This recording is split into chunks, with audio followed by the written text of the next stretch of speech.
പാലക്കാടൻ വെയിലിനേക്കാൾ തീഷ്ണമായ കനൽ, അതായത് ജയിക്കണമെന്നുള്ളൊരു വാശിയുണ്ടല്ലോ, അത് നെഞ്ചിൽ പേറുന്നൊരു വിദ്യാർത്ഥിയാണ് നിങ്ങളെങ്കിൽ നിങ്ങളുടെ ജീവിതം മാറ്റിമറിക്കുന്ന ഒരു സെമിനാർ ഈ വരാൻ പോകുന്ന ഞായറാഴ്ച, അതായത് ഈ മാസം 26-ാം തീയതി പാലക്കാട് വെച്ച് സംഘടിപ്പിക്കുന്നുണ്ട്.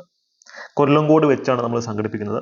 മനോരമ തൊഴിൽ വീഥിയുടെ നേതൃത്വത്തിൽ സംഘടിപ്പിക്കുന്ന ഈ സെമിനാറിൽ ഞാൻ നിങ്ങൾക്ക് കുറേ കാര്യങ്ങൾ പഠിപ്പിച്ചു തരാൻ പോവാണ്. എങ്ങനെയാണ് സ്മാർട്ടായി വർക്ക് ചെയ്യേണ്ടത്, എങ്ങനെയാണ് ഹാർഡായി വർക്ക് ചെയ്യേണ്ടത്, എന്തൊക്കെ തന്ത്രങ്ങളാണ് ഇനി വരാൻ പോകുന്ന PSC പരീക്ഷകൾ നിങ്ങളുടെ വിജയം ഉറപ്പിക്കാൻ വേണ്ടി നിങ്ങൾ ഫോളോ ചെയ്യേണ്ടത്, അതെല്ലാം നമ്മൾ വളരെ ആഴത്തിൽ വിശദമായി ചർച്ച ചെയ്യാൻ പോവുകയാണ്. എനിക്കറിയാം, ഞായറാഴ്ച എന്ന് പറയുമ്പോൾ പാലക്കാട് എന്നും കൂടെ പറയുമ്പോൾ കുറച്ച് ചൂടുണ്ടല്ലേ, വെയിലൊക്കെ ഉള്ള ദിവസമാണ്. പക്ഷേ ഞാൻ നിങ്ങൾക്ക് തരുന്നൊരു വാക്കിതാണ്, അന്ന് നിങ്ങൾ കൊള്ളുന്ന വെയിലെന്ന് വെച്ച് കഴിഞ്ഞാൽ ഭാവിയിൽ നിങ്ങൾക്കുള്ള തണലായി മാറാൻ പോകുന്ന കാര്യങ്ങളായിരിക്കും. ഈ സെമിനാർ അറ്റൻഡ് ചെയ്തെങ്കിൽ മസ്റ്റായിട്ടും നിങ്ങളുടെ വിജയ ശതമാനമോ അല്ലെങ്കിൽ നിങ്ങളുടെ മാർക്കൊക്കെ കൂടും. അത് ഞാൻ നിങ്ങൾക്ക് ഉറപ്പ് തരുന്നൊരു കാര്യമാണ്. അപ്പം എന്തൊക്കെയാണ് നമ്മൾ ഈ ഒരു സെമിനാറിൽ ചർച്ച ചെയ്യുന്നത്, എന്തൊക്കെ മൊഡ്യൂൾസ് ആണ് ഡിസ്കസ് ചെയ്യാൻ പോകുന്നതെന്നൊക്കെ ഞാൻ പറഞ്ഞുതരാം. അതിനുമുമ്പ് സെമിനാർ ചുരുക്കി പറയുകയാണെങ്കിൽ, ഇത് പറഞ്ഞു വരുമ്പോൾ വളരെ എന്താ പറയുക, 375 രൂപ നിങ്ങൾ കൊടുത്ത് നിങ്ങൾ സെമിനാർ രജിസ്റ്റർ ചെയ്ത് കഴിഞ്ഞാൽ 6 മാസത്തെ തൊഴിൽ വീഥി ഫ്രീ ആയിട്ട് കിട്ടുകയാണ്. ചുരുക്കി പറഞ്ഞാൽ സൗജന്യമായിട്ടാണ് നിങ്ങൾ ഈ സെമിനാറിൽ പങ്കെടുക്കുന്നത് വേണമെങ്കിൽ പറയാം. തൊഴിൽ വീഥി കൃത്യമായി പഠിച്ചു കഴിഞ്ഞാൽ പരീക്ഷ നമുക്ക് ഒത്തിരി ഉപകാരം ചെയ്യുന്ന ഒരു മാധ്യമമാണ്. അത് എല്ലാവർക്കും അറിയാവുന്ന ഒരു കാര്യമാണ്, ഞാൻ പറഞ്ഞു തരേണ്ട കാര്യമൊന്നുമില്ല. അതുകൊണ്ട് തന്നെ സെമിനാറിൽ പങ്കെടുക്കുന്ന വിദ്യാർത്ഥികൾക്ക് തൊഴിൽ വീഥി സൗജന്യമായി തന്നെ ലഭിക്കും. 6 മാസത്തേക്ക് സൗജന്യമായി തന്നെ ലഭിക്കും എന്ന് അറിയിക്കുകയാണ്. മനോരമയുമായി ബന്ധപ്പെടുക, ലൈവ് രജിസ്ട്രേഷൻ ആണ്. ഈ നമ്പറിൽ ബന്ധപ്പെട്ട് കഴിഞ്ഞാൽ ഇതിന്റെ കൂടുതൽ ഡീറ്റെയിൽസ് നിങ്ങൾ കിട്ടുന്നതാണ്. ഞാൻ ഇന്ന് ഈ വീഡിയോയിൽ ചർച്ച ചെയ്യുന്നത് ഈ സെമിനാറിലേക്ക് നിങ്ങൾ ഇത്ര കഷ്ടപ്പെട്ട് വരുന്നു, അല്ലെങ്കിൽ 100-300 രൂപ കൊടുക്കുന്നു, അതിന്റെ ഭാഗമായിട്ട് എന്തായിരിക്കും നിങ്ങൾക്ക് കിട്ടാൻ പോകുന്നതാണ്. ഒന്നാമത്തെ കാര്യം, 6 മാസത്തെ സബ്സ്ക്രിപ്ഷൻ തൊഴിൽ വീഥിയിൽ ലഭിക്കും. അതിനുപരി നിങ്ങൾക്ക് PSC പരീക്ഷകൾ എങ്ങനെ ക്രാക്ക് ചെയ്യണം എന്നുള്ള തന്ത്രം ഞാൻ പറഞ്ഞുതരും. അതായത് പല റാങ്ക് ലിസ്റ്റിലേക്കും എത്താൻ വേണ്ടി ഞാൻ ഉപയോഗിച്ചിട്ടുള്ള തന്ത്രങ്ങൾ, അത് എലിമിനേഷൻ ടെക്നിക്സ്, ആഴത്തിലുള്ള പഠനം, അത് എങ്ങനെയൊക്കെയാണ് ലൈവായി ഞാൻ നിങ്ങളുടെ കൂടെ ഇരുന്ന് ചർച്ച ചെയ്തു തരും. ഫോർ എക്സാമ്പിൾ, കറക്കി കുത്തുന്ന എങ്ങനെയാണ് ഞാൻ അവിടെ വരുമ്പോൾ കാണിച്ചു തരാം. പല വീഡിയോയിലും പറഞ്ഞിട്ടുള്ള കാര്യങ്ങൾ തന്നെയാണ്. എങ്ങനെയാണ് ശാസ്ത്രമയ കറക്കി കുത്തുക, അല്ലെങ്കിൽ കട്ടി ചോദ്യം PSCയിൽ വരുന്നു, അല്ലെങ്കിൽ കടുകട്ടി പ്രസ്താവന മാതൃക ചോദ്യങ്ങൾ വരുന്നു, അതിനെ ശാസ്ത്രീയമായി എങ്ങനെയാണ് നമുക്ക് കറക്കി കുത്താൻ പറ്റുക, elimination techniques, intelligent elimination techniques എങ്ങനെ യൂസ് ചെയ്യണമെന്ന് കാണിച്ചു തരാം. നമുക്ക് 1-2 ചോദ്യങ്ങൾ ഇപ്പം തന്നെ ഡിസ്കസ് ചെയ്തു പോവാം. ബാക്കി ചോദ്യങ്ങൾ നമുക്ക് നേരിട്ട് കാണുമ്പോൾ അന്ന് ചർച്ച ചെയ്യാലോ. ഇത് അടുത്ത കാലത്ത് PSCയിൽ വന്നൊരു ചലഞ്ചിങ് ചോദ്യമാണ് അല്ലെ. പർട്ടിക്കുലേറ്റ് മാറ്റർ എന്താണ് നിങ്ങൾക്ക് അറിയത്തില്ലെന്ന് തന്നെ വെച്ചോ, പക്ഷേ ചോദ്യത്തിനുള്ളിൽ തന്നെ ക്ലൂ ഉണ്ട്. പർട്ടിക്കുലേറ്റ് മാറ്റർ അല്ലെ, ഇത് അർബൻ ഏരിയാസ്, അതായത് നഗരപ്രദേശങ്ങൾ പൊല്യൂഷൻ ഉണ്ടാക്കുന്ന എന്തോ ഒരു സാധനമാണെന്നുള്ള ക്ലൂ ചോദ്യത്തിനകത്ത് തന്നെ വെച്ചിട്ടുണ്ട്. അപ്പൊ PM പർട്ടിക്കുലർ മാറ്റർ എന്താണെന്ന് അറിയില്ലെങ്കിൽ ചോദ്യത്തിനകത്ത് അതിന്റെ ക്ലൂ ഉണ്ട്. ഇതിന്റെ പ്രധാനപ്പെട്ട സോഴ്സ് എവിടെയാണെന്ന ചോദ്യം. സോഴ്സ് 4 ഓപ്ഷൻ ഇതിന്റെ സോഴ്സിനെ കണ്ടെത്തണം. പർട്ടിക്കുലേറ്റ് മാറ്റർ എന്താണെന്നുള്ള ക്ലൂ, അത് അർബൻ ഏരിയാസിലെ പൊല്യൂഷൻ ഉണ്ടാക്കുകയും നമ്മുടെ ആരോഗ്യത്തെ അല്ലെ, ഹെൽത്ത് എഫക്ട്, ആരോഗ്യത്തെ മോശമായിട്ട് ബാധിക്കുന്ന എന്തോ ഒരു സാധനമാണ്. അത്രയും ക്ലൂ ചോദ്യത്തിനകത്തുണ്ട്. ഇത് എവിടുന്ന് ആ പർട്ടിക്കുലർ മാറ്റർ ഉണ്ടാവുന്നത് എന്നാണ് ചോദ്യം. ഇതിന്റെ കൂടെ നിങ്ങൾ എന്തിരുന്നേ, അർബൻ ഏരിയ ആണെന്നുള്ള കാര്യം, സിറ്റി ആണ്, നഗരപ്രദേശമാണെന്നുള്ള കാര്യം ഇവിടെ കൊടുത്തിട്ടുണ്ട്. ഫസ്റ്റ് സ്റ്റേറ്റ്മെന്റ് നോക്കിയേ, ഇൻഡസ്ട്രിയൽ എമിഷൻ അല്ലെ, വ്യവസായങ്ങളിൽ നിന്നുള്ള പുറന്തള്ളുന്ന അല്ലെങ്കിൽ വെഹിക്കിൾ, കാറ്, ബൈക്ക്, അതിൽ നിന്നൊക്കെ പുറന്തള്ളുന്ന പുകയൊക്കെ കാരണം എന്നാണ് ഒരു സ്റ്റേറ്റ്മെന്റ്. രണ്ടാമത്തെ സ്റ്റേറ്റ്മെന്റോ, അഗ്രികൾച്ചറൽ ആക്ടിവിറ്റീസ്, കൃഷി. എടാ, ഈ കൃഷി എവിടെ, നഗരത്തിലാണോ ഗ്രാമങ്ങളിലാണോ, അർബൻ ഏരിയയിലാണോ റൂറൽ ഏരിയ ആണോ കൃഷി ഉള്ളത്? ഒന്ന് ആലോചിച്ച്, കോമൺ സെൻസ് വെച്ച് ആലോചിക്കുക. നഗരങ്ങളിൽ കൃഷി ഇല്ല എന്നൊന്നും അല്ല പറയുന്നത്, പക്ഷെ കൃഷി പ്രൈമറി സോഴ്സ് ആയിട്ട് വരാനുള്ള സാഹചര്യം എങ്ങനെ അവിടെ ഉള്ളത്? കാര്യം അത് നഗരമല്ലേ, അവിടെ ഏക്കർ കണക്കിന് നെൽപ്പാടങ്ങൾ വെച്ച് കൃഷി ചെയ്യുന്നിട്ട് അതിൽ നിന്നാണ് ഇതുണ്ടാവുന്നത്. അപ്പം B തെറ്റാണ്. B ഒരിക്കലും ശരിയാവത്തില്ല. നഗരപ്രദേശത്തെ പറ്റിയാ പറയുന്നത്, അവിടെ കൃഷി ഒരു പ്രധാനപ്പെട്ട കാരണം ആവത്തില്ല, 100% ഉറപ്പാണ്. ഇതാണ് കോമൺ സെൻസ്. അപ്പം B തെറ്റാണെങ്കിൽ Dയും പോവില്ലേ, ഓൾ ഓഫ് ദ എബോവ് എന്ന് പറഞ്ഞാൽ Dയും പോയി. പിന്നെ AO CO ആയിരിക്കും ഇതിന്റെ ഉത്തരം, 100% ഉറപ്പാണ്. ഇതിൽ നിന്ന് നിങ്ങൾ എന്ത് ചൂസ് ചെയ്യും? ഒരു നഗരപ്രദേശം, സിറ്റി ആണെങ്കിൽ സിറ്റിയിൽ ഏറ്റവും കൂടുതൽ പൊല്യൂഷൻ ഉണ്ടാക്കാൻ സാധ്യതയുള്ള കാര്യങ്ങൾ എന്തൊക്കെയാ? വ്യവസായശാലകൾ അല്ലെങ്കിൽ വണ്ടികൾ, വെഹിക്കിൾസ് ആണോ, അതോ ഡൊമസ്റ്റിക് വേസ്റ്റ്, വീട്ടിലുണ്ടാവുന്ന വേസ്റ്റ് ഒക്കെ ഉണ്ടോ, ഡൊമസ്റ്റിക് വേസ്റ്റ്, അതും കൺസ്ട്രക്ഷൻ ആക്ടിവിറ്റീസും ആണോ? നിങ്ങളുടെ വീട്ടിലെ വേസ്റ്റ് ആണോ, അതോ വലിയ വലിയ ഇൻഡസ്ട്രീസിൽ നിന്ന് പുറപ്പെടുന്ന പുകപടലങ്ങളാണോ പൊല്യൂഷൻ ഉണ്ടാക്കുന്നതിന്റെ പ്രധാനപ്പെട്ട റീസൺ എന്ന് മാത്രം ആലോചിച്ചാൽ മതി. അപ്പൊ ഇതിന് ഉത്തരം ബിയിലേക്ക് എത്താൻ പറ്റും.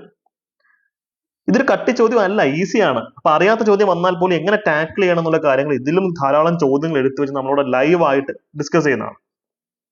മറ്റൊരു ചോദ്യം കൂടെ നമുക്ക് സാമ്പിൾ ആയിട്ട് ഡിസ്കസ് ചെയ്ത് നോക്കാം അല്ലെ. നാഷണൽ ഗ്രീൻ ഹൈഡ്രജൻ മിഷൻ എന്താണെന്നാണ് ചോദ്യം. National green hydrogen mission 3 statements ഉണ്ട്. ഈ ഗ്രീൻ എന്നൊരു വാക്ക് നിങ്ങൾ എവിടെ കണ്ടാലും ആലോചിക്കുക, പ്രകൃതിയുമായി ഇണങ്ങി നിൽക്കുന്ന അല്ലെങ്കിൽ പൊല്യൂഷൻ ഉണ്ടാക്കാത്ത ഒരു സാധനത്തിന് മുമ്പായിട്ടാണ് നമ്മൾ ഗ്രീൻ എന്നുള്ള വാക്ക് ചേർക്കുന്നത്.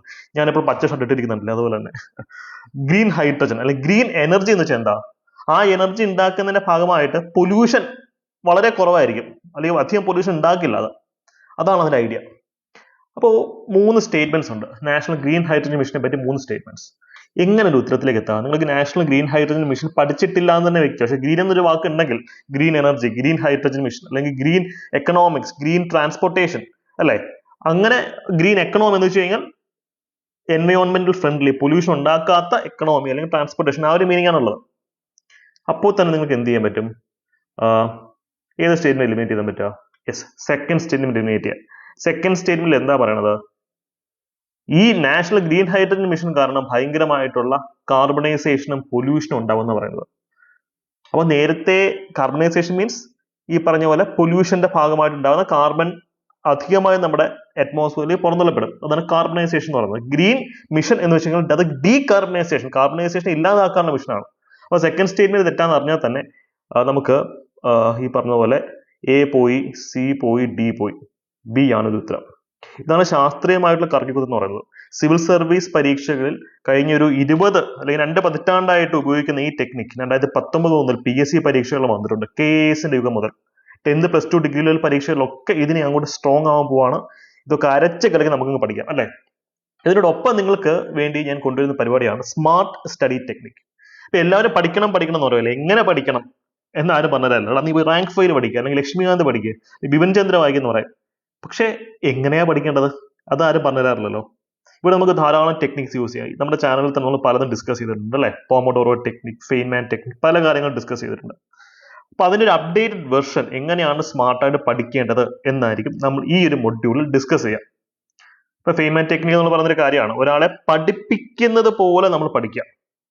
ഇപ്പം ഗ്രീൻ ഹൗസ് ഗ്യാസ് അല്ലെങ്കിൽ ഇന്ത്യൻ നാഷണൽ മൂവ്മെന്റ് എടുക്കുകയാണെങ്കിൽ നമ്മളത് പഠിക്കുന്നത് മറ്റൊരാളെ പഠിപ്പിക്കാൻ വേണ്ടി ആയിരിക്കണം എന്നുള്ള ചിന്തയിൽ പഠിച്ചു കഴിയുമ്പോൾ നമ്മുടെ പ്രൊഡക്ടിവിറ്റി കൂടും. അതുപോലെ പോമോഡോറോ ടെക്നിക് നമുക്കതൊക്കെ നമ്മുടെ ചാനലിൽ പല വീഡിയോസും ചെയ്തിട്ടുണ്ട്. കൂടുതൽ ഡേറ്റ നമുക്ക് നേരിട്ട് കാണുമ്പോൾ ചർച്ച ചെയ്യാം. അതുപോലെ തന്നെ ടൈം മാനേജ്മെന്റ് ടെക്നിക്. നിങ്ങൾ എത്ര പഠിച്ചതുകൊണ്ട് വലിയ കാര്യമൊന്നുമില്ല. നിങ്ങൾ എക്സാം ഹോളിൽ ഇരിക്കുന്ന 1.25 മണിക്കൂർ അല്ലെങ്കിൽ 1.5 മണിക്കൂർ സമയം നിങ്ങൾ എങ്ങനെ പെർഫോം ചെയ്യുന്നു എന്നുള്ളതിൽ മാത്രമാണ് കാര്യം ഇരിക്കുന്നത്. അപ്പൊ അവിടെ ഏറ്റവും ക്രൂഷ്യലായിട്ട് വേണ്ട സ്കില്ല് ടൈം മാനേജ്മെന്റ്, ആ സമയത്തിന് എങ്ങനെ പരിധി നിർത്തണം എന്നുള്ള കാര്യമാണ്. ഏറ്റവും അറിവുള്ള വ്യക്തി അല്ല PSC പരീക്ഷകൾ ക്രാക്ക് ചെയ്യുന്നത്. ഏറ്റവും നല്ല ടൈം മാനേജ്മെന്റും സ്ട്രെസ് മാനേജ്മെന്റ് സ്കില്ലുള്ള വ്യക്തിയാണ്. അതിനെപ്പറ്റി നമുക്ക് ചർച്ച ചെയ്യാം. അതിനോടൊപ്പം ചേർത്ത് വായിക്കേണ്ട കാര്യം സ്ട്രെസ്. നമ്മൾ കുറേ പഠിച്ചിട്ട് പോകും, പക്ഷെ പഠിച്ചതൊക്കെ ടെൻഷൻ കാരണം മറന്നു പോകും, അല്ലെ? നമ്മൾ ടെൻഷൻ അടിച്ചു കഴിഞ്ഞാൽ പിന്നെ ഒരു എന്താ പറയാ, നമ്മുടെ തലച്ചോറ് ഷട്ട് ഡൗൺ ആവും. നമുക്കിനി ഒന്നും ചിന്തിക്കാനോ ഓർത്തെടുക്കാനോ പറ്റാത്ത അവസ്ഥ വരും. പക്ഷെ പ്രോപ്പർ ടെക്നിക്സ് ഉണ്ട്, ബ്രീത്തിങ് ടെക്നിക്സ്. നിങ്ങൾ ഇപ്പം തന്നെ കണ്ണടച്ചൊന്ന് 6 സെക്കൻഡ് ശ്വാസം ഉള്ളിലേക്ക് എടുക്കുക, 6 സെക്കൻഡ് ശ്വാസം ഹോൾഡ് ചെയ്യുക, 6 സെക്കൻഡ് കൊണ്ട് ശ്വാസം പുറത്തേക്ക് വിടുക. ഇതൊരു 10 പ്രാവശ്യം ഇപ്പം തന്നെ കണ്ണടച്ചൊന്ന് ചെയ്തേ. നിങ്ങളുടെ സ്ട്രെസ്സും ആങ്സൈറ്റിയും ഒക്കെ അലിഞ്ഞു പോയി ബ്രെയിനിന്റെ കോൺസെൻട്രേഷൻ പവർ കൂടുന്നത് നിങ്ങൾക്ക് നേരിട്ട് ഒബ്സർവ് ചെയ്യാൻ പറ്റും. ഇതുപോലെ ധാരാളം ടെക്നിക്സ് നമ്മൾ ഈ ചാനൽ ചെയ്തിട്ടുണ്ട്. നേരിട്ട് കാണുമ്പോൾ നമുക്ക് അവിടെയും ചർച്ച ചെയ്യാം കേട്ടോ. ഇനി എനിക്ക് നിങ്ങളുടെ അടുത്താണ് ചോദിക്കാനുള്ളത്. പാലക്കാട്ടെ മിടുക്കന്മാരും മിടുക്കികളുമായ വിദ്യാർത്ഥികളുടെ അടുത്താണ് എനിക്ക് ചോദിക്കാനുള്ളത്. ഞാൻ പ്ലാൻ ചെയ്തിട്ടുള്ള മൊഡ്യൂൾ ഇത്രയാണ്. നിങ്ങൾക്ക് ഇനി ഇതിന്റെ കൂടെ അഡീഷണൽ എന്തൊക്കെയാണെന്ന് ചർച്ച ചെയ്യേണ്ടത് കമന്റ് സെക്ഷനിൽ പറയാം. നമുക്കത് ഈ മൊഡ്യൂൾസിനകത്ത് ഉൾപ്പെടുത്തി ചർച്ച ചെയ്യാനുള്ള പരമാവധി ശ്രമം എന്റെ സൈഡിൽ നിന്ന് ഉണ്ടാകും. കാര്യം നമ്മൾ എപ്പോഴും ഒരു കമ്മ്യൂണിറ്റി ആണ്, അനുദീപ് അക്കാഡമി എന്നൊരു കമ്മ്യൂണിറ്റിയാണ്. നിങ്ങൾക്ക് എന്താണ് വേണ്ടത് നിങ്ങൾ പറഞ്ഞു കഴിഞ്ഞാൽ അതനുസരിച്ചുള്ള സൊല്യൂഷൻ ഞങ്ങൾ നിങ്ങളിലേക്ക് എത്തിക്കുന്നതാണ്. അപ്പൊ പുഷ് ദ കോമ്പറ്റീഷൻ. നേരത്തെ പറഞ്ഞതുപോലെ നല്ല ചൂടാണ്, എനിക്കറിയാം പാലക്കാട്. പക്ഷെ ഞാൻ ഇവിടുന്ന് തെക്ക് നിന്നാണ് ഞാൻ പാലക്കാട് വരെ വരുന്നത് ഈ ചൂട് സഹിച്ച്. അപ്പോൾ പ്രിയപ്പെട്ട വിദ്യാർത്ഥികളെ, നമുക്ക് അന്ന് കാണാം. ചൂടൊക്കെ സഹിച്ചോ, കുഴപ്പമില്ല. നമുക്ക് ഭാവിയിൽ കൂളായിട്ട് ഇരിക്കാൻ വേണ്ടി ഇപ്പം കുറച്ച് ഹോട്ടായിട്ടുള്ള ക്ലൈമറ്റിൽ കൂടെ കടന്നു പോകുന്നതിൽ ഒരു തെറ്റുമില്ല. ഓക്കെ, ഉച്ചയ്ക്ക് മുമ്പ് എന്തായാലും പരിപാടിയൊക്കെ തീർത്ത് എല്ലാവരും വിട്ടേക്കാം. അപ്പോൾ ഓൾ ദി വെരി ബെസ്റ്റ്. നേരത്തെ പറഞ്ഞതുപോലെ കൂടുതൽ ഡീറ്റെയിൽസ് അല്ലെങ്കിൽ രജിസ്ട്രേഷൻ സംബന്ധമായിട്ടുള്ള കാര്യങ്ങൾക്ക് ഈ ഒരു നമ്പറിൽ കോൺടാക്ട് ചെയ്താൽ മതിയാകും. ഓക്കെ ആണല്ലോ? അപ്പോൾ ഓൾ ദി ബെസ്റ്റ്. എല്ലാവരെയും ഒന്ന് നേരിട്ട് കാണാം. കമന്റ് സെക്ഷനിൽ പറയൂ കേട്ടോ, നിങ്ങളുടെ അഭിപ്രായങ്ങളും ആരോഗ്യം വരും എന്നുള്ള കാര്യം കമന്റ് സെക്ഷനിൽ അറിയിക്കൂ കേട്ടോ. നമുക്ക് നേരിട്ട് കാണാം. ബൈ.